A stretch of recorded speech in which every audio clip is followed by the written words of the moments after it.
اللہ کی تعریف کرو. تعریف ہوتی ہے نعمتوں کی، اور نعمتیں دو قسم کی ہیں. اسبغ علیکم نعمہ ظاہرۃ و باطنہ، میری دو قسم کی نعمت ہے. وہ نعمت جس کو تم محسوس کرتے ہو، کچھ وہ نعمتیں ہیں جو ابھی راز سربستہ ہیں. اے مسلمانوں، جب تک کہ زمین کے وقت پلٹ کر میری نعمت کے خزانے تک نہ پہنچو گے، تمہارا ذہن تعریف کیسے کرے گا کہ یہ نعمت الہی ہے؟ تو اگر میرا مسلمان بننا ہے، میری تعریف کرنا ہے، تو پہلے علم حاصل کر کے سائنٹسٹ بنو، میری نعمتوں تک پہنچو.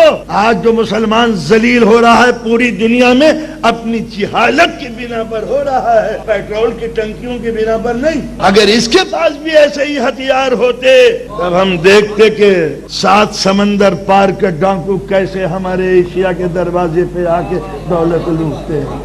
آپ نے محسوس کیا؟ اے باد سبائی ہاما وردائے توس، اے مسلمانوں، یہ ساری ذلت تمہاری اپنے ہاتھوں سے کمائی ہوئی ہے. نہ تم آرام طلب ہوتے، نہ جاہل بنتے. یہ ساری بربادی تمہاری اپنی ہے کہ جب تک کہ اسلام سچا نہ لاؤ گے، کہ علم حاصل نہ کرو، تم اس قابل بھی نہیں ہو کہ تم قرآن پڑھ سکو. پہلی آیت پڑھنے کے لائق نہیں ہے مسلمان کہ وہ یہ کہہ سکے الحمدللہ. الحمدللہ تو جب تو ہوگا جب تم اللہ کی نعمتوں کا ادراک ہوگا، اور ادراک جب ہوگا کہ جب علم حاصل کرو گے، اور علم جب حاصل کرو گے جب مائیں تمہیں سستیوں کے گہوارے سے باہر عمل کے تپتے ہوئے میدان میں چھوڑ دیں گی. کاہل قوموں کے سر پہ تاج نہیں ہوتا، ناکارہ انسانوں کے قدموں کے نیچے تخت و تاج نہیں ہوتا. وہ ہاتھ جو جام اٹھانے کے لائق نہ ہو، وہ لشکر کی زبان سنبھال نہیں سکتے. لہذا یہ ساری بربادی مشرق سے مغرب تک دنیا میں سب سے بڑی نفری تعداد کے لحاظ سے مسلمان سب سے زیادہ ہے. اتنی کثرت کے بعد اگر کوئی ذلیل ہوا ہے تو مسلمان، اتنی دولت کے بعد اگر کوئی رسوا ہوا ہے تو مسلمان. گیہوں کے خزانے تمہارے، روٹیوں کے تم محتاج. پیٹرول کے خزانے تمہارے، گاڑیاں چلتی ہیں دوسروں کی.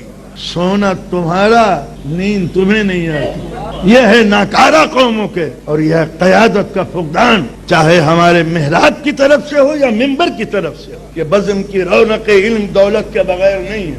یہ رمضان کی نعمتیں بھی دولت چاہتی ہیں، ورنہ گرم پانی سے روزہ افطار کر لو گے اگر کھانے کو کچھ نہیں ہوگا. تو لہذا اللہ کی دو قسم کی نعمتیں ہیں. وہ اسبغ علیکم نعمہ ظاہرۃ و باطنہ، ہم نے تمہارے اوپر نعمتیں چھڑکی نہیں ہیں، انڈیل دی. کچھ نعمتیں وہ ہیں جو تم سمجھ پائے ہو، کچھ نعمتیں وہ ہیں جو ابھی تک راز سربستہ ہیں. تو جب تک کہ راز سربستہ کو ڈسکوری کے جذبے سے تم ڈسکور نہ کرو گے، تحقیق نہ کرو گے، عمل نہ کرو گے، سائنس نہ پڑھو گے، تو تم کو نہ خدا کی معرفت، نہ رسول کی، اور نہ کسی امام کی.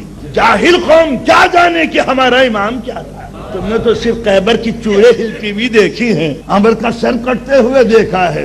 یہ کوئی فضیلت نہیں ہے. فضیلت یہ ہے کہ کوئی پھٹے ہوئے کپڑے پہن کے کہہ رہا ہے جو دل چاہے پوچھ لو. اس جملے کا جواب نہ دنیا نے کبھی دیا ہے نہ دے سکتی ہے.